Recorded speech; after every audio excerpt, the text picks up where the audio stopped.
Electron जिस orbital में घूम रहा है, जिस कक्षा में घूम रहा है, उस कक्षा की त्रिज्या क्या होती है, ये चीजें हम लोग यहाँ पे सॉल्व कर चुके हैं कि इलेक्ट्रॉन जिस कक्षा में रिवॉल्व करता है उस कक्षा की त्रिज्या क्या है। यहां से हम लोग कक्षा की त्रिज्या निकाल चुके हैं। अब हमें बात करना है, किसकी बात करना बाबू, अब हमें बात करना आगे कि भैया इलेक्ट्रॉन जब उस कक्षा में घूम रहा है तो उस कक्षा में इलेक्ट्रॉन का वेग कितना है। आइए चलते हम आज के टॉपिक पर बात करते हैं बाबू। तो आज का हमारा टॉपिक क्या है, यहाँ पे समझ लीजिए। आज का टॉपिक हमारा ये है, स्थायी कक्षाओं में इलेक्ट्रॉन का वेग क्या है। हमारा आज का टॉपिक है इलेक्ट्रॉन के वेग पर। सर स्थायी कक्षा में इलेक्ट्रॉन का वेग कितना होता है, इसको हमें आज फाइंड आउट करना है। तो मेरे बाबू मैं आपको पहले ही बता दूं कि हम लोग निकाल चुके हैं क्या, इलेक्ट्रॉन की कक्षा का रेडियस क्या था,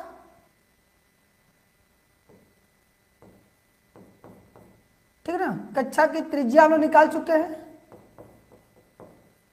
कक्षा की त्रिज्या r बराबर कितना मिला था हम लोग को मिला था epsilon naught h square upon में पाई m Z E square into में n स्क्वायर। यहाँ तक हमारी बातें हो चुकी थी, अब हमें इसी से आगे बढ़ना है। आज हमें बात करना इलेक्ट्रॉन का वेग। तो मेरे भाई हम चलते सीधे इक्वेशन नंबर फर्स्ट से। इक्वेशन नंबर फर्स्ट क्या था आपको पता होगा, तो चलिए चलते हैं। क्योंकि अकॉर्डिंग टू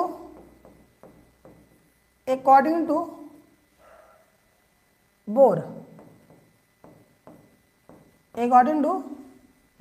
क्वांटाइजेशन कंडीशन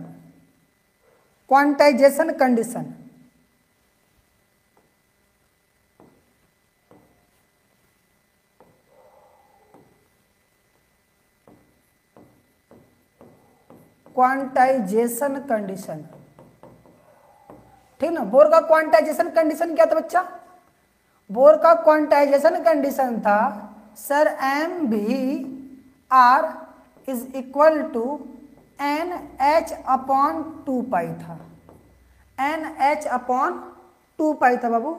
ये था बोर का क्वांटाइजेशन कंडीशन। और यहीं से हम बात करेंगे V की। तो V बराबर बाबू क्या मिल जाएगा, V बराबर हमें मिल जाएगा NH अपॉन में ये जो M R है वो आ जाएगा डिनोमिनेटर के अंदर, तो जगह 2 पाई M इंटू में R। और यहाँ जो हम लोग R निकाले हैं, इस R की वैल्यू हम यहाँ यूज कर लेंगे। इस R की वैल्यू जब हम यहाँ यूज करेंगे बाबू, तो हमें यहाँ से भी क्या मिलने वाला है, यहाँ से भी हमें मिल जाएगा NH स्क्वायर। एक मिनट, मेरा N और H आपको एक जैसा दिख रहा होगा, उसको मैं सुधार लूँ। NH स्क्वायर अपॉन में 2 पाई M। अब R की पूरी वैल्यू आपको यहाँ रखनी है, तो R की पूरी वैल्यू कितना होगा बाबू, epsilon naught H square into में आपका N स्क्वायर भी है, अब अपॉन में क्या है पाई M जेड ई स्क्वायर। तो बाबू यहाँ पर ये जो डिनोमिनेटर में चला जाएगा ऊपर, जब ऊपर चला जाएगा तो आपको क्या मिलेगा, यहाँ से आपको मिलेगा, जब ये ऊपर जाएगा तो आपको मिलेगा पाई M Z E square into में आपका क्या है n इंटू आपका NH स्क्वायर है यहाँ। अब इस पूरे के अपॉन में आ जाएगा 2 पाई m epsilon naught H square N square. बेटा ये आपको मिलेगा, तो यहाँ से पाई m से पाई m कैंसिल आउट और H स्क्वायर से H स्क्वायर कैंसिल आउट, एक n से एक n कट जाएगा। अब बच क्या गया आपका, इसको देख लो। तो आपका बच जा रहा है यहाँ से 2 एप्सिलॉन n और ऊपर जेड ई, ठीक ना, ऊपर से जेड ई स्क्वायर बच जा रहा है। अब इसी को सॉल्व कीजिए तो आपको क्या मिलेगा बाबू, तो यहाँ से आपको भी की वैल्यू मिल जाएगी, क्या भी की वैल्यू मिल गई आपका जेड ई स्क्वायर अपॉन में आपका मिलेगा क्या 2 एप्सिलॉन नॉट, 2 एप्सिलॉन नॉट मिल जाएगा बाबू, और इनटू में आपका बच गया 1 अपॉन में n, 1 अपॉन में n, ये आपको भी मिलेगा। इतनी बातें सबको समझ में आ रही है कि सर ये हमें भी मिलने वाला है, ये हमें भी मिलेगा, इतनी बातें सभी को समझ में आ रही है। तो अगर सभी को समझ में आ रही इतनी बातें तो कमेंट में यस लिख दीजिए। अगर इतनी बातें सभी को समझ में आ रही है तो कमेंट में यस लिख दीजिए। अगर इतनी बातें सभी को समझ में आ रही है तो कमेंट में यस से लिख दीजिए। वो एक मिनट बच्चा यहाँ पे थोड़ा ध्यान दीजिएगा, यहाँ पर मिस्टेक है। यहाँ पर मैंने एन एच बोला तो यहाँ पर एच स्क्वायर हमने लगा दिया, ये नहीं रहेगा, एच स्क्वायर यहाँ नहीं रहेगा, एक एच आपका बच जाएगा, आपका एक एच बचा रहेगा, इसको ध्यान दीजिएगा। यहाँ से केवल एच होगा तो एक एच से एक एच कट जाएगा और एक एच अपॉन में रह जाएगा, इसको ध्यान दीजिएगा। ठीक है, बाकी सब सही है, बाकी सब सही है, यहाँ पर होगा स्क्वायर। ठीक, इतनी बातें सभी को क्लियर है, इतनी बातें सभी को क्लियर है तो कमेंट में यस लिखिए। चलिए तो अब यहाँ पर ध्यान दीजिए, आपको भी मिल गया, भी की value Z E square upon में 2 epsilon not into H into में 1/n। बाबू यहाँ पर जेड कांस्टेंट होता है किसी पर्टिकुलर एटम के लिए, क्या है जेड कांस्टेंट होता है, ई भी कांस्टेंट है, एप्सिलॉन कांस्टेंट और एच कांस्टेंट, ये पूरी वैल्यू कांस्टेंट है। जब सबकी वैल्यू रख करके बेटा जब सॉल्व करोगे तो आपको क्या मिलेगा, जब इसको ई का वैल्यू रख के सॉल्व करोगे तो आपको भी की वैल्यू मिलेगा। बच्चा ध्यान दीजिएगा कि आपको भी की वैल्यू क्या मिलने वाला है। तो यहाँ से मैं अगले पेज पर चलता हूँ कि भी की वैल्यू मुझे क्या मिलेगा। चलिए आइए हम चलते हैं अपने नेक्स्ट पेज पर। तो हमें भी बराबर क्या मिल गया बाबू, भी बराबर हम लोग को मिल चुका है, आपने देखा जेड ई स्क्वायर अपॉन में 2 एप्सिलॉन नॉट इंटू में एच अपॉन में 1/n, ये मिल गया है। इसी को और सॉल्व किया जाए तो इसको लिख सकते हैं ई स्क्वायर अपॉन में 2 एप्सिलॉन नॉट इंटू में एच, यहाँ पर मिल जाएगा z/n, z/n। ये आपका वेलोसिटी होगा बाबू, ये आपका nth ऑर्बिटल का वेलोसिटी होगा।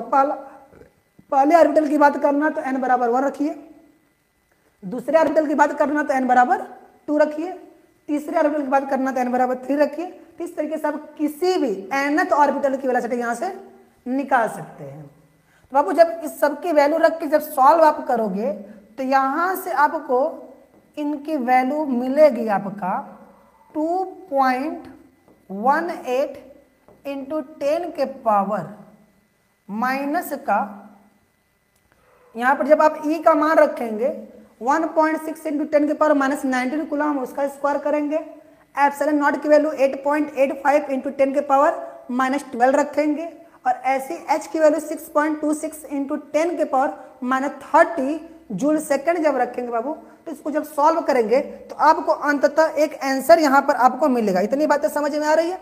यहाँ पर आपको वैल्यू मिलेगा 2.18 इंटू 10 के पावर 6 मीटर पर सेकेंड, ये आपको मिलेगा वेलोसिटी इसका, ठीक ना। और इंटू में z/n हो जाएगा, z/n हो जाएगा बाबू। ये है आपका एक फॉर्मूला यहाँ बन जाता है। अब किसी दिए गए परमाणु के लिए z क्या होगा, फिक्स होगा। किसी दिए गए परमाणु के लिए z क्या होगा, फिक्स होगा। तो जो मेरा वेलोसिटी बच्चा वो क्या है, इनवर्सली प्रोपोर्शनल है किसका, कक्षा, ठीक ना, कक्षकों की संख्या के, ठीक ना। जैसे जैसे हम लोग कक्षा से दूर जाएंगे n का मान बढ़ेगा तो वेलोसिटी घटेगी, n का मान घटेगा तो वेलोसिटी बढ़ेगी। इस बात को ध्यान दीजिएगा। तो आपको वेलोसिटी यहाँ से प्राप्त करना है। तो हम लोग का लास्ट क्लास रेडियस पर हुआ था, आज हमारी क्लास वेलोसिटी पर हो गई कि किसी भी कक्षा में इलेक्ट्रॉन का वेग कितना होता है बाबू। यहाँ से सवाल बनाए जाते हैं कि किसी कक्षा में इलेक्ट्रॉन रिवॉल्व कर रहा है तो उस इलेक्ट्रॉन का वेग बताइए। इतनी बातें सभी को समझ में आ गई? तो इतनी बातें सभी को समझ में आ गई तो कमेंट में यस लिख दीजिएगा, हाँ सर समझ में आ गया। जल्दी जल्दी करिए क्योंकि आज का टॉपिक हम लोग बहुत तेजी से स्पीड से खत्म करने वाले बाबू, ध्यान से समझ के करिएगा। चलिए, इतनी बातें समझ में आ गया सभी को? खुशी, सुरेश कुमार, अमीषा पटेल, बेटा समझ में आ गया कि नहीं? समझ में आ गया तो आगे बढ़े हम। इतनी बातें समझ में आ गया तो आगे बढ़े हम। जल्दी से बताइए, क्या बातें समझ में आ रही है आपको? आप लोग को बातें समझ में आ रही है कि नहीं? कि वेलोसिटी कैसे बना हुआ है, कहाँ से वेलोसिटी हम लोग निकाले हैं, क्लियर हुआ? और आपको ये वेलोसिटी का फार्मूला याद होना चाहिए। यस सर, चलिए आगे बढ़ते हैं हम लोग। तो अब हम लोग का वेलोसिटी हो गया। अब हमारी बात चलेगी नेक्स्ट पॉइंट पर। तो बाबू आज हम पढ़ने वाले हैं स्थायी कक्षाओं में इलेक्ट्रॉन की ऊर्जा क्या है। जब इलेक्ट्रॉन, हम लोग पहले भी पढ़ चुके थे, बोर का कॉन्सेप्ट क्या करता था? बोर का पोस्टुलेट करता था कि इलेक्ट्रॉन केवल उसी कक्षाओं में रिवॉल्व करते हैं, घूमते रहते हैं जिसमें उसका कोणीय संवेग h/2π का पूर्ण गुणज होता है। और दूसरी बात उन्होंने बोला था कि प्रत्येक स्थायी कक्षा की अपनी निश्चित ऊर्जा होती है और किसी निश्चित कक्षा में घूमता हुआ इलेक्ट्रॉन ऊर्जा का उत्सर्जन नहीं करता है। जब इलेक्ट्रॉन उच्च ऊर्जा स्तर से निम्न ऊर्जा स्तर में आता है तब जाके वो ऊर्जा का उत्सर्जन करता है। तो यहाँ पे बात हो रही है कि जब इलेक्ट्रॉन स्थायी कक्षा में घूम रहा है तो उस कक्षा की ऊर्जा क्या है? तो मेरे भाई, स्थायी कक्षाओं में जो इलेक्ट्रॉन घूम रही है उस कक्षा ऊर्जा कितनी है, हमें यहाँ इस है उस कक्षा की ऊर्जा कितनी है, उस कक्षा की कितनी ऊर्जा है ये हमें प्राप्त करनी है कि जिस कक्षा में इलेक्ट्रॉन गति कर रहा है उस कक्षा में इस इलेक्ट्रॉन के पास कितनी ऊर्जा होगी। कक्षा बोला गया ना, स्थायी कक्षाओं में इलेक्ट्रॉन की ऊर्जा, स्थायी कक्षा में इलेक्ट्रॉन के पास कितनी ऊर्जा होगी, यहाँ पर इस पे चर्चा करनी है। मेरे बाबू, हम यहाँ पर आपको एक फिगर ड्रॉ करके समझाने का प्रयास कर रहे हैं एक बार फिर से। मान लीजिए ये कोई एटम का नाभिक है, ठीक है, जिसका परमाणु क्रमांक Z है, तो उसमें धन आवेश कितना होगा? +Ze के बराबर। और इसके चारों ओर मान लीजिए ये कोई कक्षा है, ठीक बच्चा, ये मान लीजिए कोई कक्षा है, इस पर थोड़ा ध्यान दीजिए।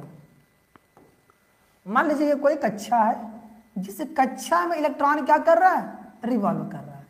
जिस कक्षा में इलेक्ट्रॉन रिवॉल्व कर रहा है, मान लीजिए कि यहाँ पे एक इलेक्ट्रॉन है जिसका अपना खुद का मास m है, ठीक ना, और वो v वेग से क्या कर रही है? गतिशील है।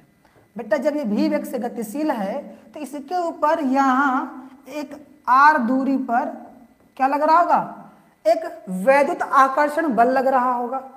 तो जब यहाँ पर ये इलेक्ट्रॉन पर वैद्युत आकर्षण बल लग रहा है और इलेक्ट्रॉन घूम भी रहा है, जब इलेक्ट्रॉन घूम रहा है तो इसके पास गतिज ऊर्जा होगा और यहाँ पर वैद्युत बल लग रहा है तो वैद्युत बल की वजह से वैद्युत स्थितिज ऊर्जा भी होगी।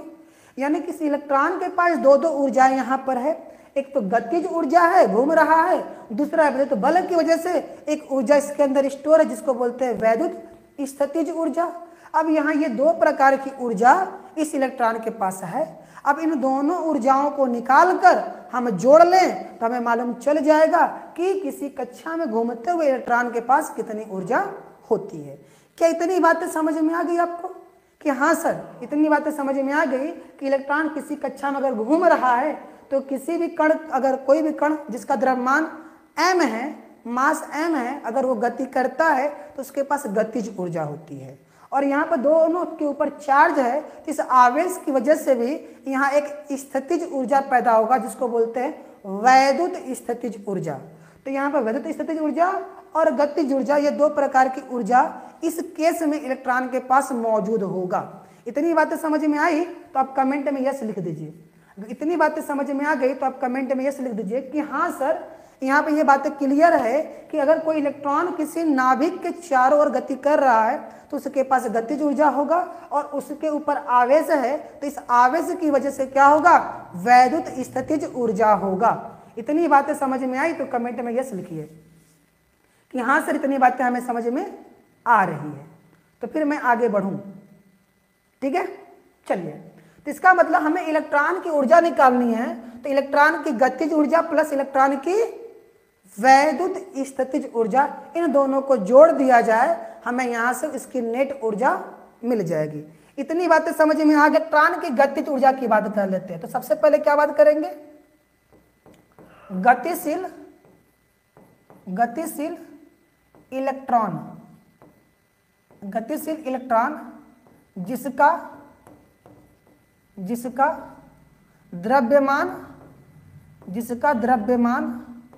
m तथा वेग भी है का गतिज ऊर्जा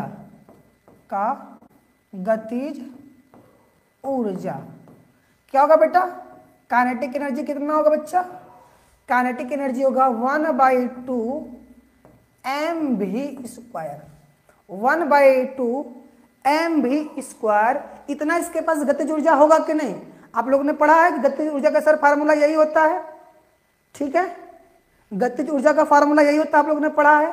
तो कमेंट में यस लिखिए कि हाँ सर गतिज ऊर्जा का फार्मूला यही होता है, जल्दी से बताइए, ठीक है। ठीक है, तो मैं फिर आगे बढ़ूं, चलिए आइए। गतिशील इलेक्ट्रॉन जिसका द्रव्यमान m तथा वेग v है का गतिज ऊर्जा k बराबर ½ mv² होगा। और mv²/r बराबर क्या था आपका, mv²/r की वैल्यू आपके पास क्या थी बाबू, आपने पढ़ा था Ze²/4πε0 इनटू में r² था, और यहाँ से एक r कट गया था, तो यहाँ से हमें मिल गया था क्या बाबू, mv² की वैल्यू, mv² की वैल्यू मिल गया था Ze²/4πε0 इनटू में r। यहाँ से mv² की ये वैल्यू ले जा करके यहाँ पुटअप करेंगे तो आपको k का मान मिल जाएगा। इसलिए k बराबर आपको क्या मिल जाएगा बाबू, k बराबर, थोड़ा सा k को ठीक ठाक लिख लीजिए, k थोड़ा ठीक ठाक लिख लीजिए ताकि आपको बातें समझ में आए। चलिए आइए, तो यहाँ से k की वैल्यू हो जाएगा 1/2 mv² की ये वैल्यू लिख लीजिए क्या, Ze²/4πε0 इनटू में r, ठीक है ना। अब इसको जब सॉल्व करेंगे बाबू तो आपको मिलेगा k का मान, तो k का मान क्या मिल जाएगा आपको, Ze²/4 πε0 इनटू में r मिल जाएगा। यहाँ से आपको ये k की वैल्यू मिल जाएगी। इतनी बातें आपको समझ में आनी चाहिए कि हाँ सर इतनी हमें वैल्यू k की मिलेगी। क्या यहाँ तक बातें क्लियर है बाबू, यहाँ तक बातें क्लियर है तो मैं आगे बढ़ूँ, अगर यहाँ तक बात क्लियर है तो मैं आगे बढ़ जाऊँ। इसको हम इक्वेशन नंबर फर्स्ट मान लेते हैं। अब हम बात करते हैं इसकी वैद्युत स्थितिज ऊर्जा, इलेक्ट्रॉन और नाभिक के आवेश के कारण वैद्युत स्थितिज ऊर्जा की बात करते हैं। इतनी बातें क्लियर है, हाँ सर इतनी बातें क्लियर है, ठीक है। तो अब यहाँ पर बात होगा वैद्युत स्थितिज ऊर्जा, तो यहाँ पर मैं इसको मेंशन कर सकता हूँ, नाभिक से r दूरी पर, नाभिक से स्मॉल r दूरी पर, नाभिक से स्मॉल r दूरी पर, ठीक है ना, नाभिक के वैद्युत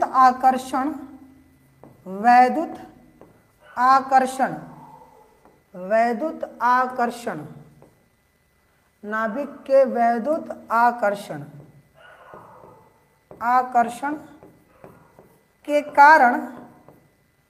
कारण वैद्युत स्थितिज ऊर्जा वैद्युत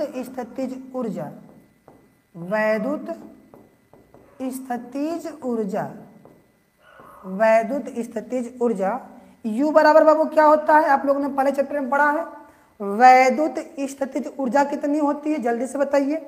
आप लोग कमेंट में बताइए कि वैद्युत स्थितिज ऊर्जा कितनी होती है, जल्दी से बताइए। वैद्युत स्थितिज ऊर्जा कितनी होती है? KQ1 Q2 by R, KQ1 Q2 by R होता है बाबू। तो यहाँ पर आप जब सॉल्व करेंगे तो K की वैल्यू हो गया 1/4 पाई एप्सिलॉन नॉट, इनटू में Q1 कितना होगा बाबू, ZE होगा, ये आवेश, और Q2 माइनस का Z होगा। तो यानी कि यहाँ से मिल जाएगा मुझे माइनस का ZE स्क्वायर बाई R, ये मुझे वैल्यू मिल जाएगा।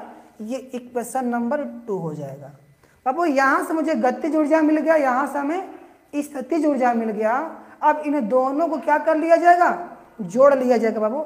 इन दोनों को जब हम लोग जोड़ेंगे तो हमें क्या वैल्यू मिलेगा, आइए उसको समझने का प्रयास करते हैं। चलते हम लोग अपने नेक्स्ट पेज पर, हम इनको सॉल्व करते हैं। तो आइए तो यहाँ पर लिखेंगे, चूंकि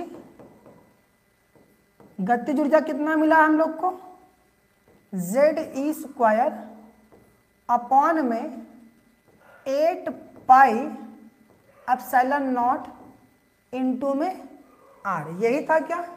एक बार आप पीछे पेज करके देख लीजिए, क्या यही है? हाँ सर यही है। ZE स्क्वायर अपॉन में 8 pi epsilon not into R। अब स्थितिज ऊर्जा कितनी बच्चा, 1/4 पाई एप्सिलॉन नॉट इनटू में ZE स्क्वायर माइनस में अपॉन में R। आइए इसको भी यूज कर लीजिए।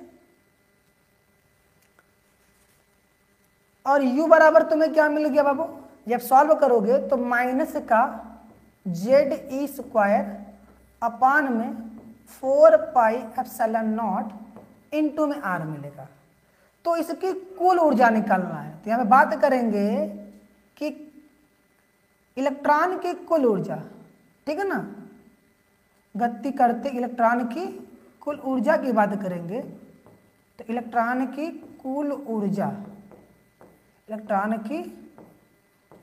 ऊर्जा बेटा E बराबर कितना होगा, E बराबर होगा गतिज ऊर्जा प्लस स्थितिज ऊर्जा। तो बाबू गतिज ऊर्जा और स्थितिज ऊर्जा दोनों को जोड़ दीजिए तो आपको क्या मिलेगा बाबू, यहाँ पर E बराबर गतिज ऊर्जा कितना है बच्चा, ZE स्क्वायर अपॉन में 8 पाई एप्सिलॉन नॉट इनटू में R, और U की वैल्यू पहले से ही माइनस में है तो प्लस माइनस यहाँ हो जाएगा आपका माइनस। फिर ZE स्क्वायर अपॉन में 4 पाई एप्सिलॉन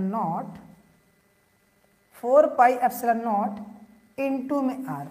अब यहाँ पर ध्यान से देख लीजिए कि सब कुछ वैल्यू सेम है, अंतर यहाँ 1/8 और यहाँ 1/4 है, ठीक ना। वहाँ यहाँ 1/8 और यहाँ 1/4 है। तो बच्चा यहाँ इसको जब आप सॉल्व करोगे तो आपको क्या मिलेगा, तो यहाँ से आपको सब कुछ कॉमन मिल रहा है, ZE स्क्वायर अपॉन में पाई एप्सिलॉन नॉट इनटू में R, और यहाँ से 1/8 माइनस का 1/4, ठीक है बच्चा। यहाँ से जब इसको आप सॉल्व करिएगा तो आपको यहाँ से क्या मिलने वाला बाबू, यहाँ जब आप सॉल्व करेंगे तो आपको यहाँ से क्या मिलेगा, ध्यान से समझिएगा।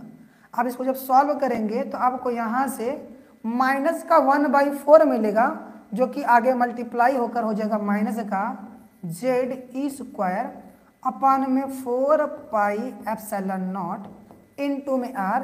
ये आपकी E की वैल्यू मिल गई R के टर्म में, ये आपको E की वैल्यू मिल गई R के पदों में। अब इस R की वैल्यू आपने पीछे निकाल रखा है पहले वाले क्लास, इससे पहले वाले क्लास में, वहां से R की वैल्यू को यहाँ पुटअप करेंगे आप, ठीक है ना। वहां से R की वैल्यू को यहाँ आप क्या करेंगे, पुटअप करेंगे, तब जाके आपको आगे का कहानी मिलेगा। तो यहां बात करेंगे, चूंकि r बराबर कितना होता है बाबू,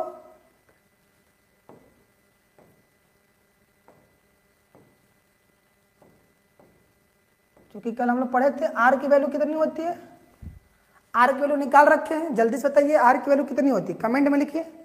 r की वैल्यू कितना निकाले थे आपने r की वैल्यू कितना निकाला था, आपने r की वैल्यू निकाला था epsilon naught h square upon में पाई m Z E square into में n स्क्वायर, ये आपने निकाला था क्या, यही वैल्यू यहां फिर से आप पुट कर दीजिए।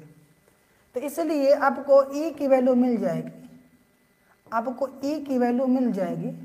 तो कितना बच्चा, अब रखिएगा आपके पास क्या है, जेड ई स्क्वायर है अपॉन में 4 पाई एप्सिलॉन नॉट।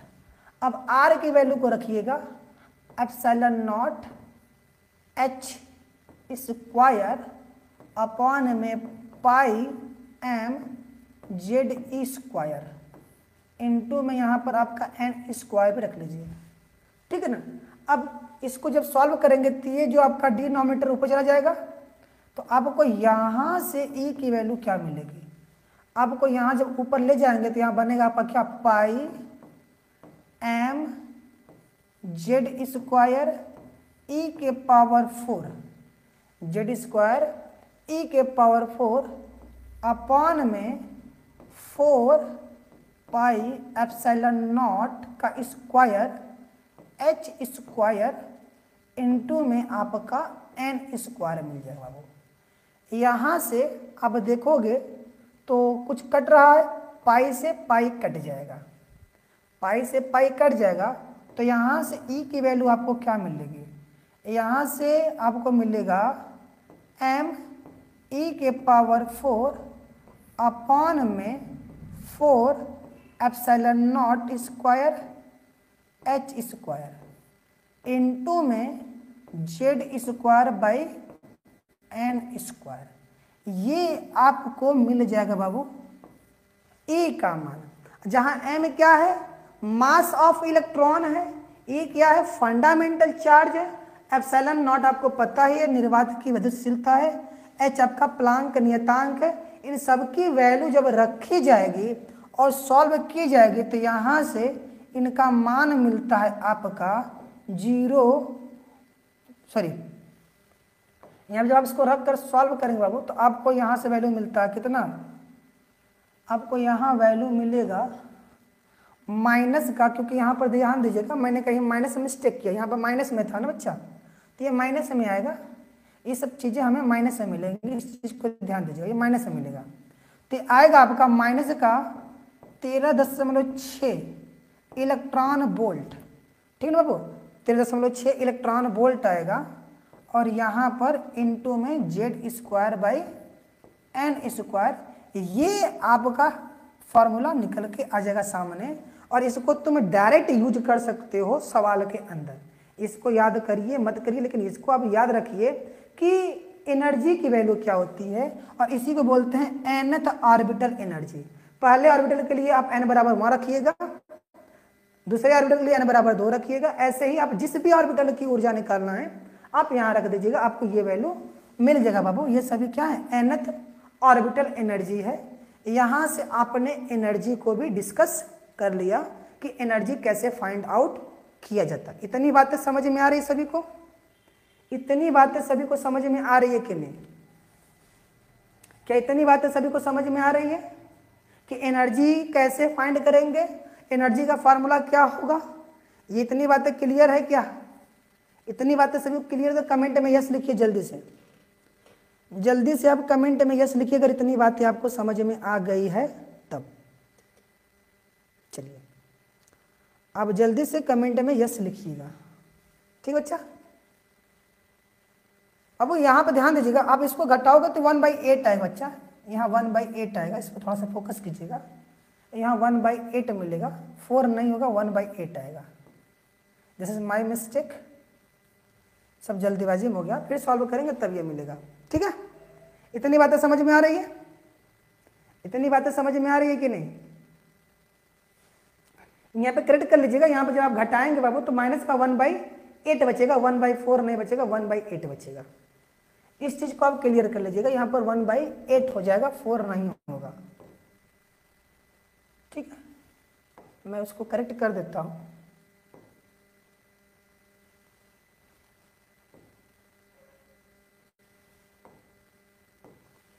यहाँ पर 8 होगा। ठीक है बाबू, यहाँ पर 8 होगा। चलिए तो करते हैं आगे। तो बाबू इसके जस्ट आगे हमारी अब बात होने वाली है।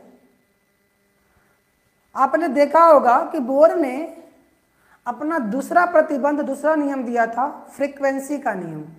उन्होंने बोला था कि जब कोई इलेक्ट्रॉन उत्तेजित अवस्था से अपने निम्न अवस्था में आती है, वो ऊर्जा का उत्सर्जन करती है। वो ऊर्जा का उत्सर्जन कितना होता है? दोनों ऑर्बिटलों मतलब दोनों कक्षाओं के ऊर्जाओं के अंतर के बराबर होता है। ठीक है ना। तो हम बात करते हैं यहां से अकॉर्डिंग टू, ये कैसा चलने लगा भाई, इसको मैं जरा चेंज कर लूं बाबू। बात करते हैं according to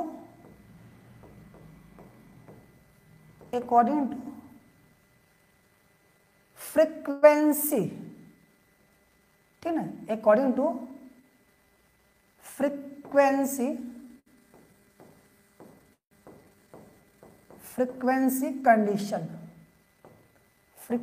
condition of Bohr theory.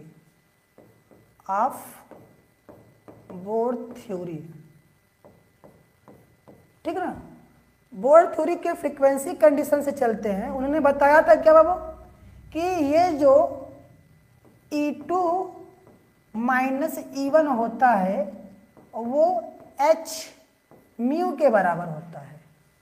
E2 minus E1 कितना होता है बाबू? h म्यू के बराबर होता है। तो अभी हम लोगों ने En निकाला है, चूंकि En बराबर कितना है बाबू?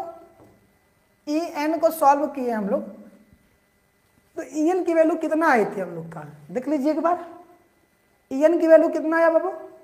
En की वैल्यू आया me⁴ अपॉन में 8 एप्सिलॉन नॉट का स्क्वायर h² इंटू में z²/n²। ये वैल्यू हमें यूज करना है। ठीक है बच्चा, ये वैल्यू हमें यहाँ यूज करना है। me⁴ क्यों नहीं लिखा रहा बाबू? ठीक, अपॉन में 8 एप्सिलॉन नॉट का स्क्वायर h² इंटू में z²/n²। z²/n² होता है बच्चा। तो यहां से आप n का मान रखेंगे पहले कक्षा के लिए, आप क्या रखोगे 1, और दूसरे कक्षा के लिए आप n बराबर 2 रख के इसको सॉल्व कर लोगे, तो आपको यहां से वैल्यू मिल जाएगा बाबू। ठीक है ना, यहां से वैल्यू मिल जाएगा। तो हम बात करते हैं E2 माइनस E1 की वैल्यू। तो बेटा E2 के लिए क्या होगा? ये तो सब कुछ कांस्टेंट बाहर ही रहेगा, तो ये आपको e⁴ अपॉन में 8 एप्सिलॉन नॉट का स्क्वायर इंटू में h², ये तो बाहर ही रहेगा, इंटू में z² भी आपका बाहर रहेगा। अब क्या मिल जाएगा? 1 अपॉन में n2 का स्क्वायर यानी कि दूसरे वाले कक्षा का स्क्वायर माइनस 1 अपॉन में पहले वाले कक्षा का स्क्वायर। ठीक है ना। अगर ध्यान समझिएगा, अगर इलेक्ट्रॉन क्या है 5वें सेल से 4थे सेल में आ रहा है, तो 5वां सेल का मतलब n2 सेल और चौथा सेल का मतलब n1 सेल, इसको ध्यान दीजिएगा। ठीक है ना। यहां से हम इसको सॉल्व करेंगे। अब ये वैल्यू हम ले जाकर यहाँ यूज करते हैं इस इक्वेशन में। ठीक है ना, इस वाले इक्वेशन में हम लोग यूज करते हैं। तो इसलिए यहाँ पर क्या बन जाएगा बाबू? यहाँ पर आपको मिल जाएगा E2 minus E1 is equal to h nu. तो यानी कि ये पूरी वैल्यू h न्यू के बराबर हो जाएगी। तो यहाँ से हमें मिलेगा क्या? यहाँ से हमें मिलेगा भैया, यहाँ से क्या लिख देंगे, एक मिनट, तो यहां से बात लिखेंगे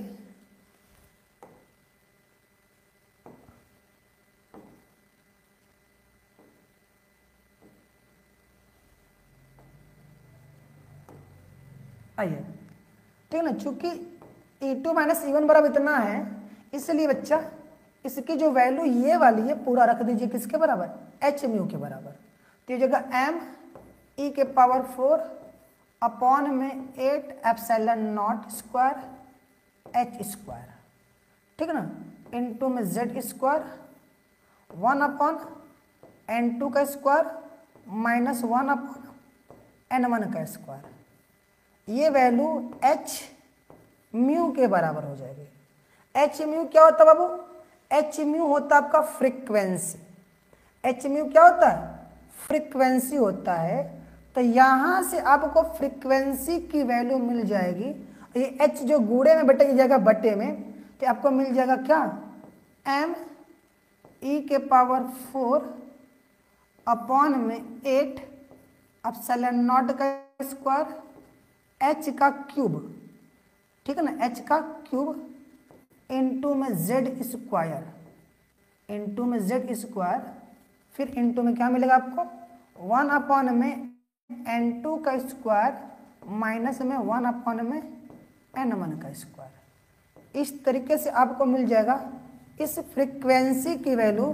तो यहाँ से उस इलेक्ट्रॉन की फ्रीक्वेंसी आप निकाल सकते हैं, यहाँ से उस इलेक्ट्रॉन की आप फ्रीक्वेंसी निकाल सकते हो। अच्छा, एक मिनट जरा होल्ड कीजिएगा। तो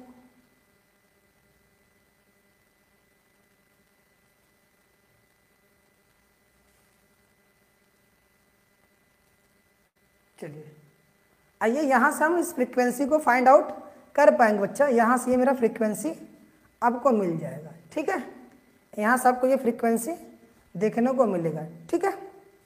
ये आपको फ्रीक्वेंसी मिल जाता है। तो हम लोग थोड़ा सा अब आगे बढ़ते हैं, आगे बढ़े, आइए आइए चलते अपने नेक्स्ट पेज पर। तो मेरे भाई यहाँ से आपको फ्रीक्वेंसी मिल गया, क्या, म्यू इज इक्वल टू मिल जाता है आपको एम ई के पावर 4 अपॉन में 8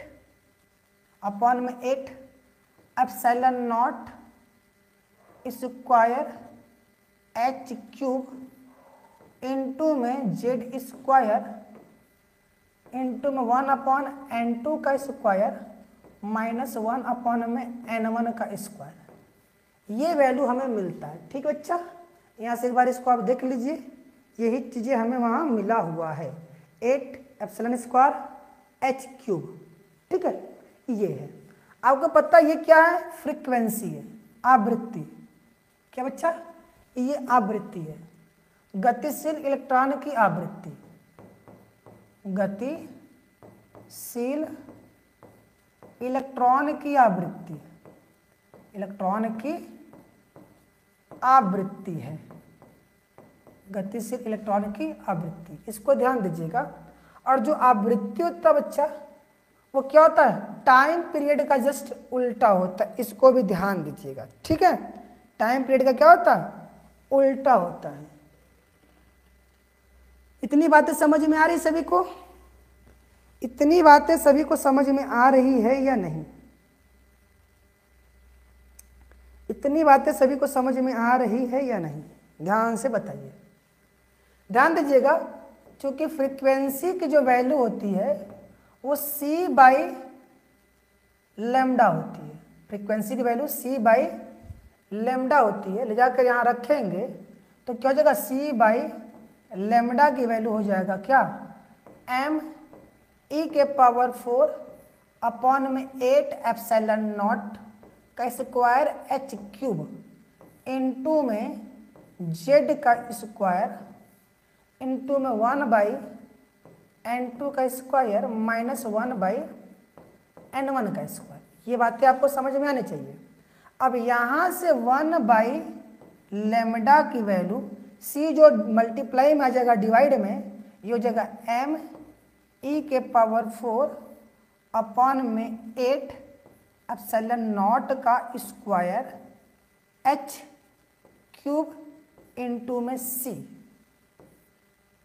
इनटू में यहाँ पर अब जेड स्क्वायर 1/n2 का स्क्वायर माइनस 1/n1 का स्क्वायर बेटा, ठीक है ना।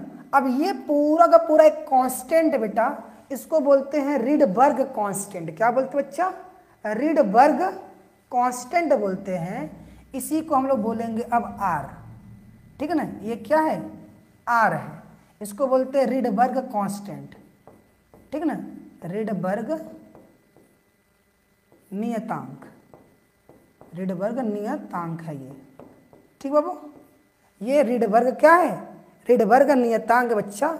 अब जब इसको सॉल्व करोगे तो इसकी वैल्यू आपको मिलती है, आर की वैल्यू आपको मिलेगी, ये लगभग आता है 1.09 इंटू 10 के पावर आपका 7 पर मीटर होता है, ठीक है ना, पर मीटर। इसी को अप्रॉक्सीमेटली 1.1 भी लिखा जाएगा, कहीं कहीं इसको अप्रॉक्सीमेटली 1.1 लिखते हैं, इतनी बात ध्यान दीजिएगा।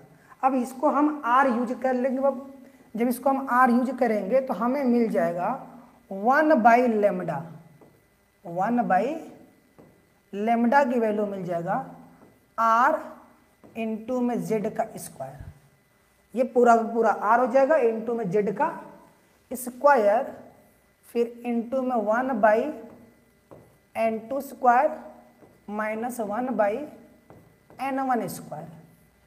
और यहां से एक फार्मूला मिल गया बच्चा, ठीक है ना। और ये जो है ये क्या है? तरंग दैर्ध्य है। क्या है बेटा? ये तरंग दैर्ध्य है। किसका? उत्सर्जित स्पेक्ट्रम का, उत्सर्जित ऊर्जा का तरंग दैर्ध्य, ठीक है बच्चा। ये क्या है? तरंग दैर्ध्य, उत्सर्जित प्रकाश का तरंग दैर्ध्य, उत्सर्जित प्रकाश, ठीक है। इसी को हम लोग विकिरण भी बोलते हैं, विकिरण, ठीक है ना, विकिरण का तरंग दैर्ध्य, तरंग दैर्ध्य, ये ध्यान दीजिएगा। ये तरंग दैर्ध्य आपको मिल गया, ठीक बच्चा। और ये जो 1/λ होता है, इसको हम लोग बोलते हैं तरंग संख्या। क्या बोलते हैं बच्चा? इसको बोलते हैं तरंग संख्या, तरंग संख्या कहा जाता है। ये आपका तरंग संख्या कहलाएगा, ठीक है बच्चा। ये आपका तरंग संख्या, एक मिनट,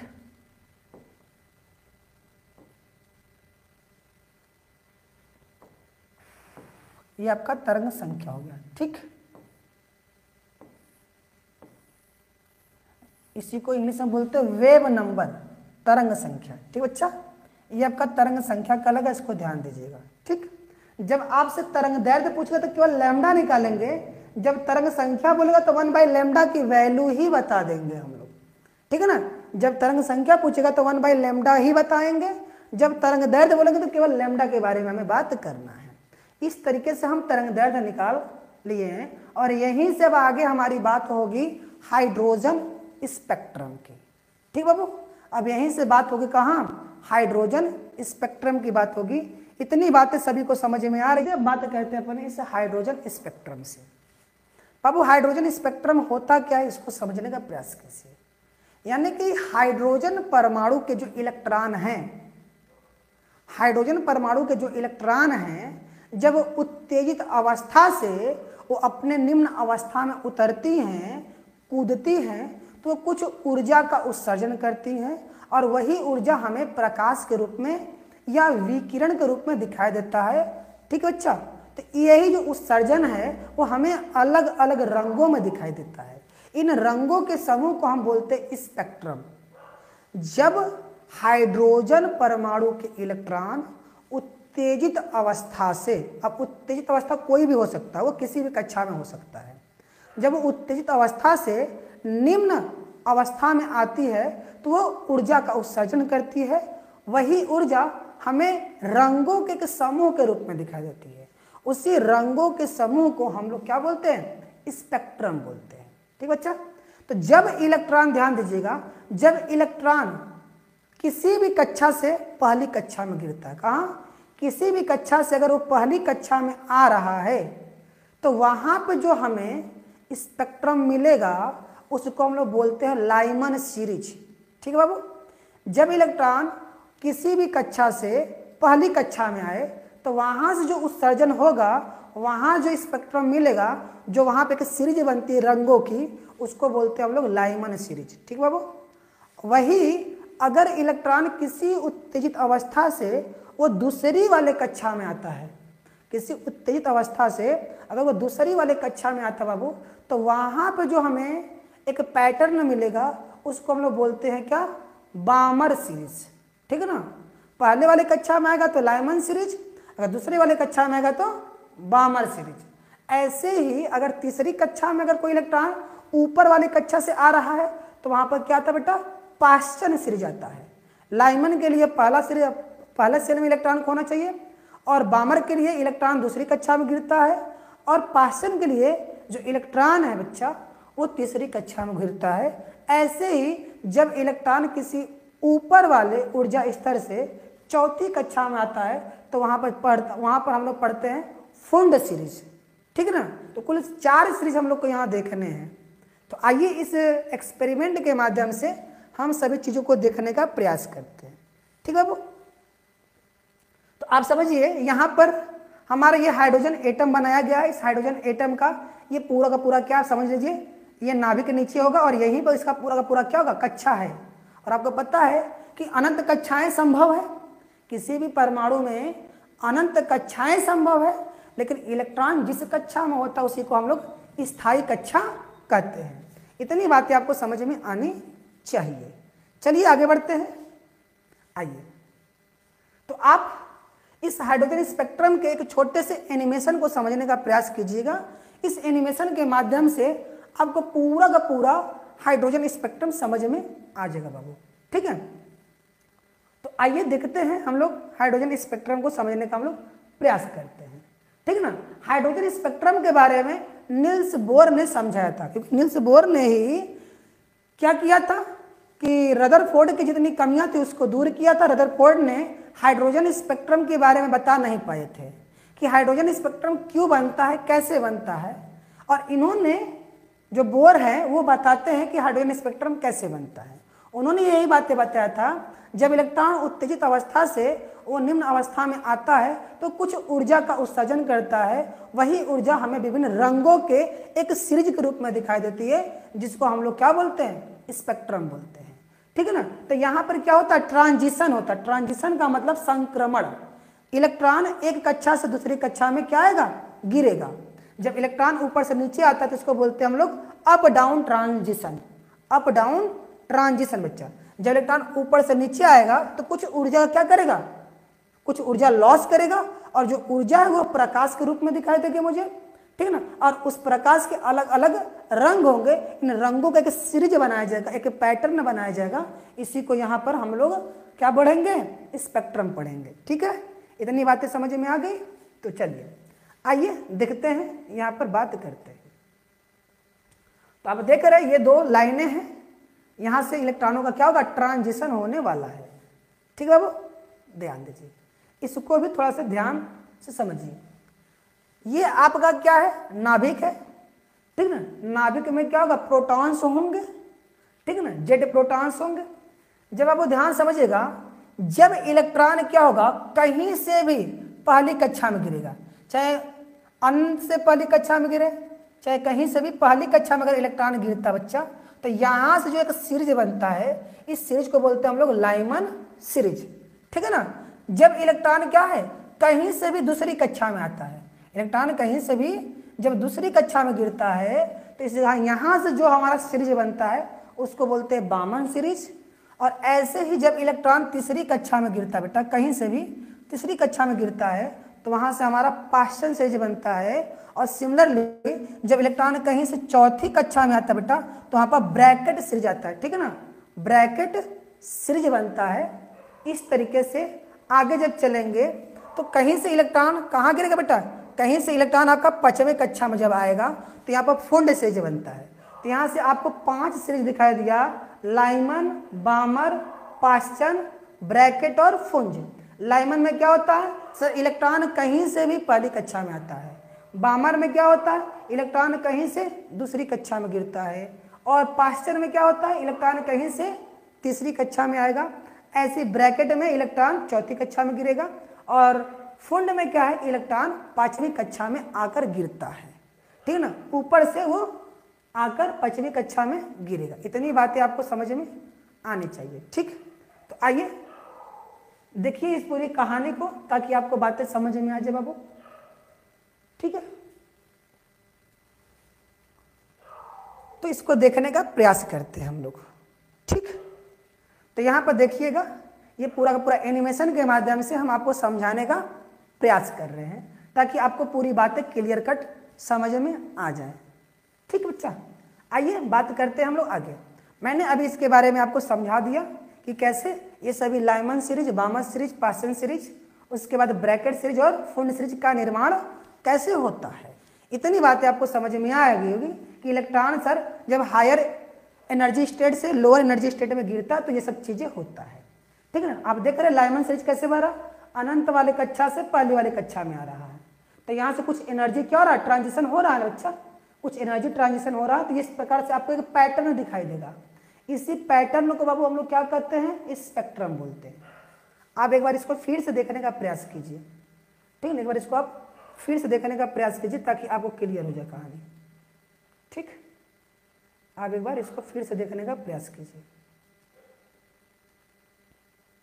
चलिए इसको एक बार फिर से देखने का प्रयास कीजिए ताकि आपको बातें क्लियर हो जाए कि कैसे ये इलेक्ट्रॉन आते हैं। अब देख रहे हैं ये इलेक्ट्रॉन आ रहा पहले वाले सेल में, ठीक है ना, फिर इलेक्ट्रॉन आया पहले वाले सेल में, यानी कि ऊपर कहीं से भी अगर इलेक्ट्रॉन पहले सेल में आ रहा है तो आप देख रहे हैं कुछ क्या कर रहा है, एनर्जी रेडिएट कर रहा है, और यही हमें रंगों के रूप में दिखाई देता है, यही हमें रंगों के रूप में दिखाई देता है बच्चा।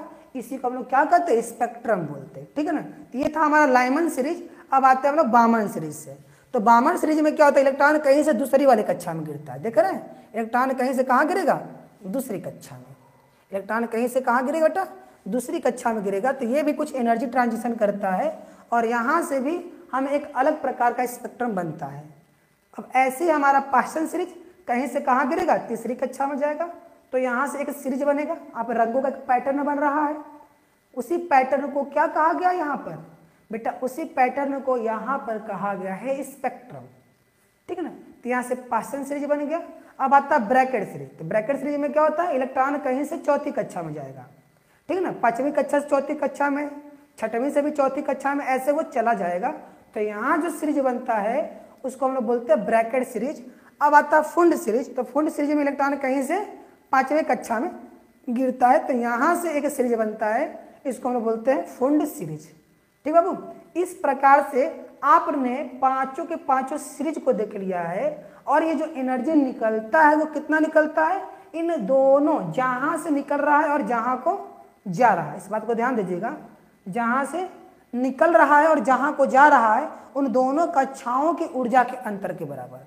मतलब समझ लीजिए, अगर इलेक्ट्रॉन छठवीं कक्षा से निकलकर पहली कक्षा में जा रहा है तो वहां कितना ऊर्जा रिलीज करेगा, छठवीं कक्षा की ऊर्जा और पहली कक्षा की ऊर्जा के अंतर के बराबर, ठीक है ना, उतना ऊर्जा वो रेडिएट करेगा। आई बात समझ में। तो इन्हीं सभी सीरीज को हमें देखना है लैम्डा के फॉर्म में, ठीक ना। अगर ये सभी रंगों की सीरीज उत्पन्न हो रही है तो इनका वेवलेंथ क्या होगा। ये जो हमारे पास ये स्पेक्ट्रम मिल रहा है, हाइड्रोजन स्पेक्ट्रम, तो लाइमन सीरीज का वेवलेंथ कितना होगा, पास्टन सीरीज का वेवलेंथ कितना होगा, बामर सीरीज का वेवलेंथ कितना होगा, इन तमाम सीरीजों को हमें यहाँ पर वेवलेंथ को देखना होता है बच्चा, ठीक है ना। अब इसी सिलसिले में मैंने इसके आगे का भी एक स्लाइड आपको समझाने के लिए लगा दिया है। आप देख रहे हैं जब अनंत से इलेक्ट्रॉन कहाँ जाए, पहली कक्षा में, ठीक है ना, सातवें से भी पहली कक्षा में, छठवें से भी पहली कक्षा में, पांचवें से पहली कक्षा में, ऐसे करते करते, ठीक है ना, कहीं से भी अगर पहली कक्षा में आ रहा तो इस प्रकार से आपको एक पैटर्न बनता हुआ दिखाई देगा। इस पैटर्न को हम लोग बोलेंगे लाइमन सीरीज, ठीक है। ऐसे ही कहीं से जब वो दूसरी कक्षा में गिरता बाबू, कहीं से जब वो दूसरी कक्षा में गिरता है तो वहां पर बामर सीरीज बनता है। और जब इलेक्ट्रॉन ऊपर के सेल से, ठीक, ऊपर के ऑर्बिटल से कहाँ है, तीसरी कक्षा में है, जब तीसरी कक्षा में आता है, अनंत से तीसरी कक्षा में, सातवां से तीसरी में, पांचवां से चौथा से तीसरी में, दूसरा से चौथा से तीसरे में। तो इस प्रकार से जो हमारा एक पैटर्न बनेगा उसको हम लोग पास्टर्न बोलेंगे। जब इलेक्ट्रॉन चौथी कक्षा से में आगे गिरता है, ऊपर से चौथी कक्षा में गिरेगा तो ये बामर का वो आपका ब्रैकेट कहलाएगा। उसके बाद जब पांचवी कक्षा में गिरेगा तो वो फुंड कहलाएगा। ठीक बच्चा, तो यहाँ पर जब इलेक्ट्रॉन पहली कक्षा में गिरता है तो यहाँ से जो रंग निकलता वो रंग मुझे दिखाई देता है। यहाँ जो तरंगे निकलती हैं उन तरंगों का कलर मुझे दिखाई देता है, इसलिए यहाँ का जो वेवलेंथ होता है उसको हम लोग क्या बोलते हैं बेटा, यहाँ यूवी वेवलेंथ निकलता है, यहाँ पर अल्ट्रा वायलेट किरणें निकलती है। ठीक है ना, यहाँ पर परावैगनिक किरणें निकलती है, इस बात को ध्यान दीजिएगा। ठीक है ना, अल्ट्रा परावैगनिक किरणें निकलती है, अल्ट्रा वायलेट यहाँ से हमारा तरंग निकलता है। और जबकि यहाँ से ये जो हमारे दोनों हैं, यहाँ पर हमारे पास विजिबल रीजन होता है, इस बात को ध्यान दीजिएगा। ठीक है, तो इस तरीके का आपको एक इमेज बनाना पड़ेगा।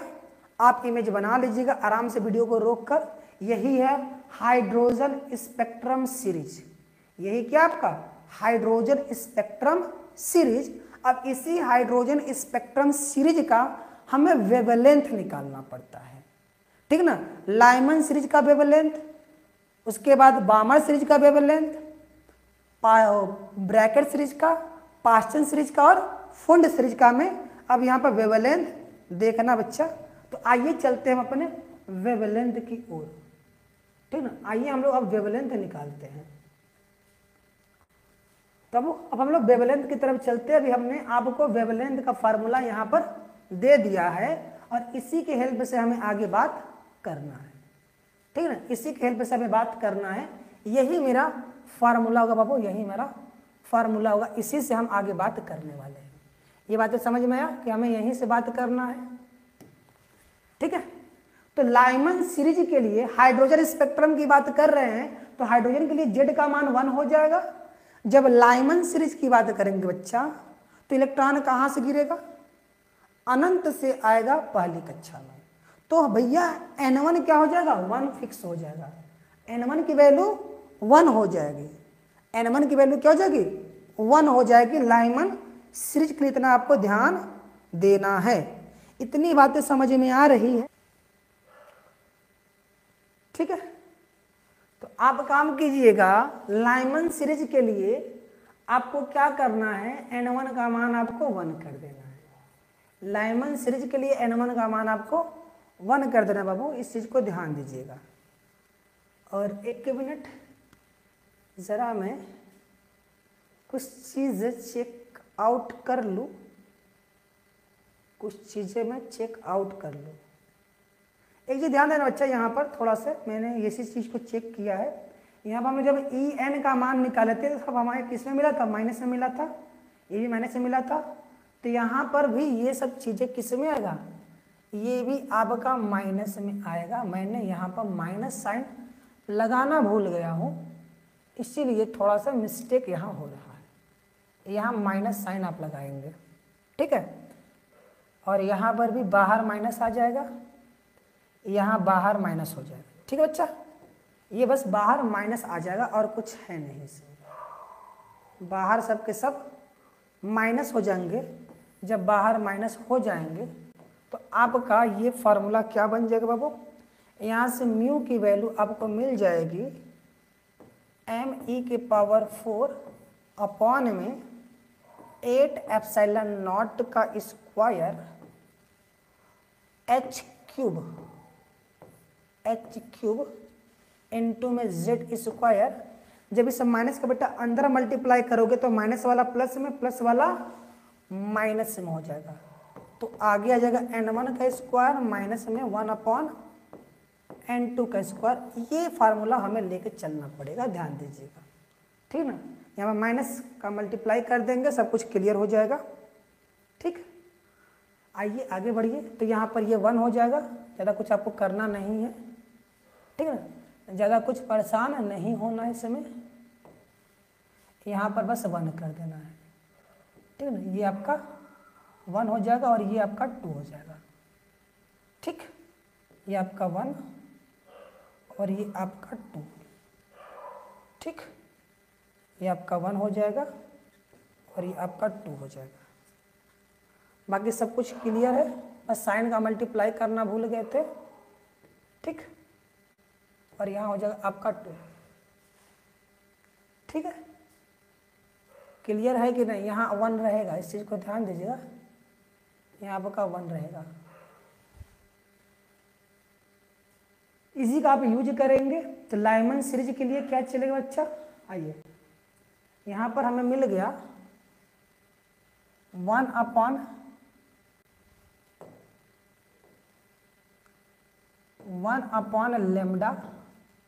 बराबर मिल गया मुझे ZR/Z² इंटू में 1/N1 का स्क्वायर माइनस 1/N2 का स्क्वायर।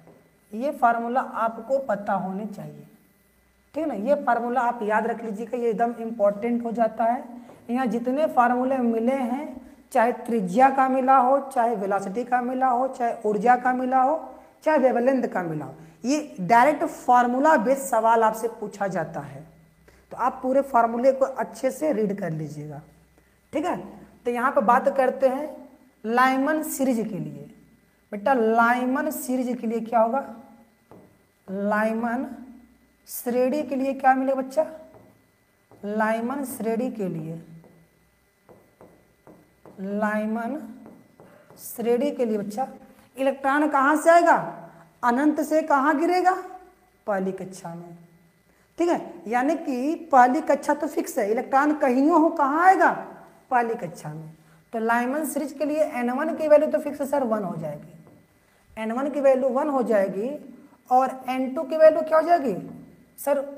कुछ भी हो सकता है, 2, 3, 4, 5 एंड सो ऑन, ठीक ना? चाहे वो 5वां से पहला में आएगा तब भी लाइमन, चौथा से पहला में आएगा तब भी लाइमन, तीसरा से पहला में आएगा तब भी लाइमन, दूसरा से पहला में आएगा तब भी लाइमन सीरीज ही कहलाएगा, ठीक है? तो लाइमन सीरीज के लिए ये केस है बेटा, N फिक्स होगा और N1 मेरा फिक्स होगा, N2 मेरा फिक्स नहीं होगा। इस चीज को ध्यान दीजिएगा।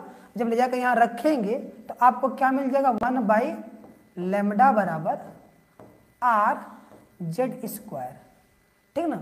अब Z बराबर 1 कर दीजिए, Z का मान 1 रख दीजिए। तो यहाँ पर Z बराबर 1 रख लीजिए। Z बराबर 1 रखेंगे तो आपको क्या मिलेगा बच्चा? यहाँ पे Z बराबर 1 रख दीजिए, क्योंकि हाइड्रोजन स्पेक्ट्रम हम लोग को पढ़ना है, हाइड्रोजन स्पेक्ट्रम पढ़ना है। तो क्या आ जाएगा बाबू? हाइड्रोजन स्पेक्ट्रम पढ़ना है तो Z का मान जब 1 रखेंगे तो 1 का स्क्वायर 1, तो केवल आपको R मिलेगा, ठीक है ना? यहाँ से 1/में 1 का स्क्वायर माइनस 1/में N, ठीक है ना? N2 का स्क्वायर मान लीजिए यहाँ पर ये बनेगा। अब N2 तो कुछ भी हो सकता है, चाहे 4 हो, चाहे 5 हो, चाहे 3 हो, कुछ भी हो। N2 फिक्स नहीं, लेकिन N1 फिक्स है, तो यहाँ पर आप फिक्स कर लेंगे। तो ये आपका लाइमन सीरीज मिल जाएगा, ठीक है ना? ये आपका लाइमन सीरीज मिल जाएगा। ऐसे दूसरा क्या होगा आपका? बामर सीरीज, बामर श्रेणी, बामर श्रेणी के लिए, बामर श्रेणी के लिए बेटा बामर श्रेणी के लिए क्या होगा? इलेक्ट्रॉन कहीं भी होगा वो कहाँ गिरेगा? दूसरे वाले कक्षा में। यानी कि N1 यहाँ पर फिक्स हो गया बेटा, N1 यहाँ पर 2 गिरेगा और N2 क्या हो सकता है सर?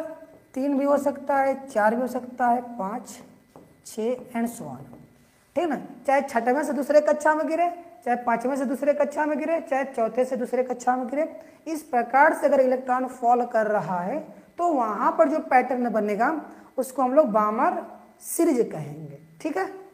तो यहाँ पर आपका N1 की वैल्यू 2 फिक्स हो जाती है, तो यहाँ हमें 1/λ की वैल्यू क्या मिलेगी? R इंटू में 1/2 का स्क्वायर माइनस 1/N2। मुझे नहीं पता है कि इलेक्ट्रॉन किस वाले कक्षा से दूसरी वाले कक्षा में गिर रहा है, लेकिन गिरेगा तो दूसरी कक्षा में।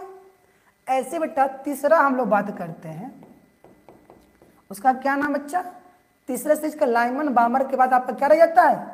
आपका पाश्चन सीरीज। क्या? पाश्चन सीरीज, पाश्चन सीरीज यानी कि श्रेणी, पाश्चन श्रेणी आपका यहाँ पर अब मिलने वाला है। इतनी बातें सभी को समझ में आ रही है?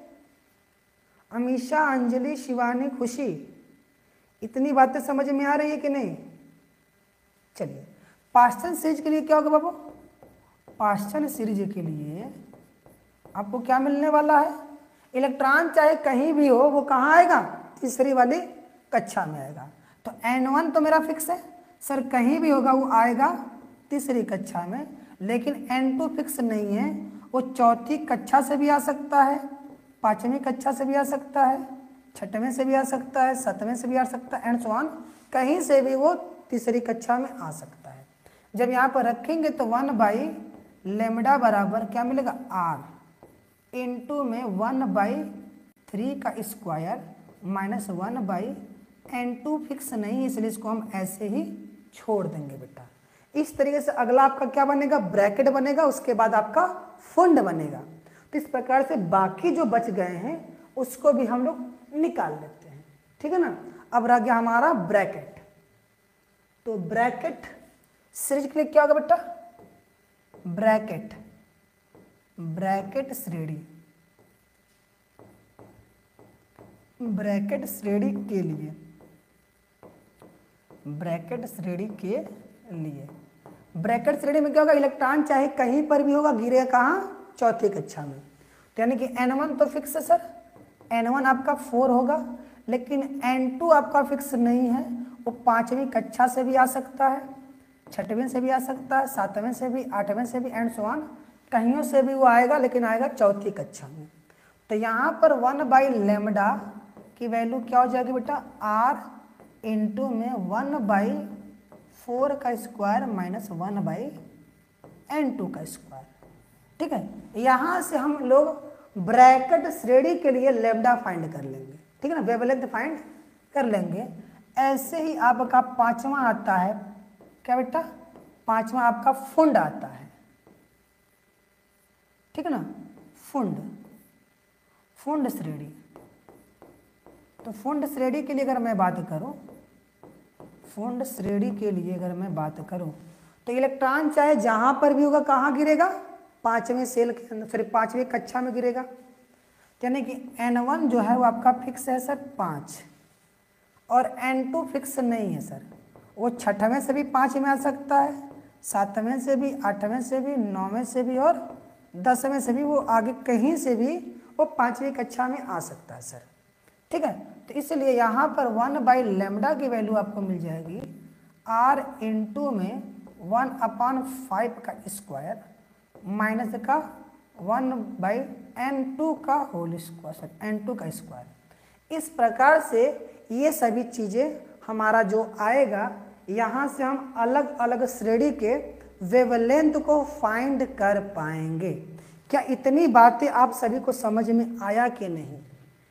इतनी बातें सभी को समझ में आ गया, ठीक है ना। तो इतना आपको करने के बाद आप क्या करोगे कि ये वाला डायग्राम आप दोगे, ठीक है। इतना सब करने के बाद आप ये वाला डायग्राम आप दोगे, ठीक है ना।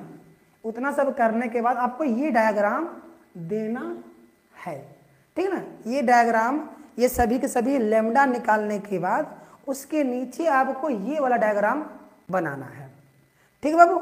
ये डायग्राम उसके नीचे बनाना है। इतनी बातें आपको समझ में आ गई कि सर हाइड्रोजन स्पेक्ट्रम में हम लोग कैसे वेवलेंथ फाइंड करेंगे, ठीक है, कैसे वेवलेंथ फाइंड करेंगे, ये बातें समझ में आ रही है सबको? कैसे वेवलेंथ फाइंड किया जाएगा, ये बातें समझ में आ रही है कि नहीं सभी को, कि वेवलेंथ कैसे फाइंड किया जाएगा? ठीक है, सभी को क्लियर है क्या? All right, everybody all right, clear है बच्चा? तो जल्दी से कमेंट में यस लिखो, हाँ सर सब क्लियर है। हाइड्रोजन स्पेक्ट्रम अब निकाल लेंगे, सभी लोग हाइड्रोजन स्पेक्ट्रम निकाल लेंगे। लाइमन सीरीज, बामा सीरीज, पास्चन सीरीज के लिए वेवलेंथ कैसे फाइंड होगा पता चल गया। ये डायरेक्ट यहाँ से क्वेश्चन ही बनता है बेटा कि लाइमन सीरीज के लिए तरंग दैर्ध्य कितना होगा, लाइमन सीरीज के लिए तरंग संख्या बताइए। ये सब डायरेक्ट क्वेश्चन पूछा गया, इसलिए आपको पूरा पता होना चाहिए कि कौन सा फार्मूला लगेगा। और यहाँ पर जो फार्मूला है बाबू ना वही इंपॉर्टेंट है, यहाँ का फार्मूला ही इंपॉर्टेंट, इस बात को ध्यान दीजिएगा। ठीक है बच्चा, तो आज हम लोग का ये पूरा का पूरा हम लोग का जो एटॉमिक स्ट्रक्चर और ओरिजिन ऑफ स्पेक्ट्रा चल रहा था समाप्त होता है।